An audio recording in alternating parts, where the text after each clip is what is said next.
Hello friends, I hope आप सभी यार पार होंगे।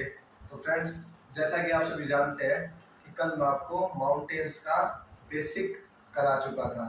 ठीक है, उसमें हमने पढ़ा था कि किस तरह से लैंडफॉर्म्स की तीन कैटेगरी होती है और उनमें से एक माउंटेन्स होते हैं जो कि काफ़ी ज़्यादा शार्प होते हैं और कैसे होते हैं, हाई एल्टीट्यूड्स पर उन पर स्नो कैप होती है।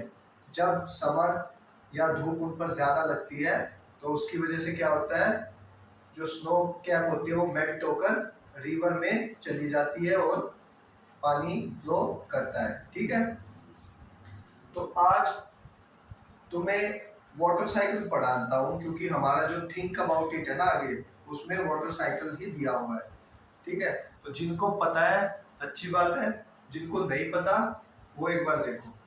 देखो भाई, ये क्या है, ये है ओशियन। क्या है? समुंदर। ठीक है, अब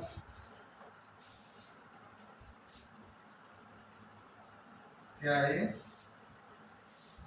समुंदर। पूरा ही बनाते हैं।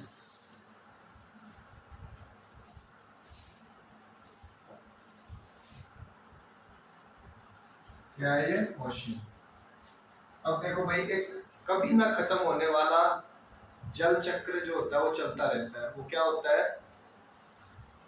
देखो, ये क्या है? सूरज है। क्या है? सन। वाटर साइकिल पढ़ रहे हैं हम, वाटर साइकिल। ठीक है, देखो, जब सूरज की किरणें, सूरज की किरणें पानी को बहुत ज्यादा गर्म कर देती है। ओशियंस है, उनमें क्या हुआ, सूरज की किरणों ने उस पानी को गर्म कर दिया। ठीक है, अब क्या हुआ, वो पानी भाप बना। क्या हुआ? भाप। तो क्या हो गया? इवेपोरेशन। ठीक है, इवेपोरेट हो गया, जिससे वो क्या, किसकी फॉर्म में बना? बादलों की फॉर्म में बना। जो पानी गर्म हुआ वो किसकी फॉर्म में बना? बादलों की फॉर्म में बना। ठीक है, अब इन बादलों में क्या हुआ, ये पानी जो है इकट्ठा हो गया। क्या हुआ? ये पानी इकट्ठा हो गया। इसी जो ये पानी इकट्ठा हुआ उसको हम क्या बोलते हैं? कंडेंसेशन। क्या बोलते हैं हम? कंडेंसेशन। ठीक है, अब एक टाइम आएगा जब ये पानी बहुत ज्यादा हो जाएगा इन क्लाउड्स में, पूरा क्लाउड ही भर जाएगा। ठीक है, क्या होगा? पूरा क्लाउड भर जाएगा, तो क्लाउड फट जाएगा और ये जो सारा पानी है ये क्या होगा? वापस गिरेगा। क्या होगा? वापस गिरेगा। आई बात समझ में? अब जब ये वापस गिरा तो ये तीन फॉर्म्स में गिरेगा।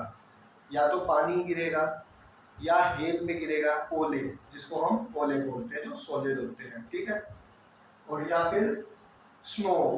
स्नो देखिए ना, बर्फ, उसमें होगा। तो पहला, या तो वाटर में ही गिरेगा, दूसरा हेल में, हेल स्टोन, ओले। क्या होते हैं? ओले। और तीसरा स्नो। जो स्नो गिरती है हाई एल्टीट्यूड्स पर, वो देखी है ना तुमने। तो इन तीनों में ही जब ये क्लाउड भर जाता है तो वापस गिरता है, और इस प्रोसेस को, जब ये पानी वापस गिरता है, इसको बोलते हैं प्रेसिपिटेशन। ठीक है, क्या बोलते हैं? प्रेसिपिटेशन। यही जो चक्र है वो चलता रहता है, चलता रहता है और चलता रहता है इटर्निटी तक। ठीक है, तो यही होती है हमारी वाटर साइकिल। आई बात समझ में सभी को? ठीक है, अब हम चैप्टर पर आते हैं। देखो, व्हाट इज स्नो? क्या है snow? Unless you live in Himalayan region, यदि तुम हिमालय रीजन, ठंडे इलाकों में नहीं रहते, जैसे कि कश्मीर हो गया, लद्दाख हो गया, हिमाचल प्रदेश हो गया, उत्तराखंड हो गया, सिक्किम हो गया, और अरुणाचल प्रदेश हो गया। अगर तुम यहाँ नहीं रहते तो तुमने कभी भी स्नो को नहीं देखा होगा, क्योंकि हाई एल्टीट्यूड्स के कारण ही स्नो गिरती है। In the rest of India, most precipitation is in the form of rain and hail. इन सभी एरिया के अलावा जो इंडिया में गिर प्रेसिपिटेशन होता है वो किस में होता है, पानी में की फॉर्म में होता है और ओलो की फॉर्म में होता है। किसकी फॉर्म में होता है, पानी की होता है और या फिर ओलो की फॉर्म में होता है। बट एट हायर एल्टीट्यूड्स, लेकिन जब हिमालय रेंज की तरफ जाते हो जहाँ पर बहुत ज़्यादा ठंड होती है, ठीक है, वहाँ पर क्या है, जो बर्फ़ है, जो सर्दी है बहुत ज़्यादा है, जिसकी वजह से जो वो वहाँ पर जो वो प्रेसिपिटेशन होता है वो कैसे होता है, स्नोफॉल होती है। क्या होती है, स्नोफॉल होती है, जिसकी वजह से पूरा जो वहाँ का एरिया होता है वो कैसा हो जाता है, बर्फ से ढक जाता है, जो कि हमें देखने में कैसा लगता है, बहुत ही सुंदर और आकर्षक लगता है। विद वाइट ब्लैंकेट, एक वाइट चादर लैंडस्केप पे गिर जाती है और हम खेलते हैं obviously. Snow and hailstones are nothing but precipitation of water in a solid state. Snow कुछ नहीं है, प्रेसिपिटेशन की एक स्टेज है जो कि मैंने तुम्हें वाटर साइकिल में समझा दी। आई बात समझ में?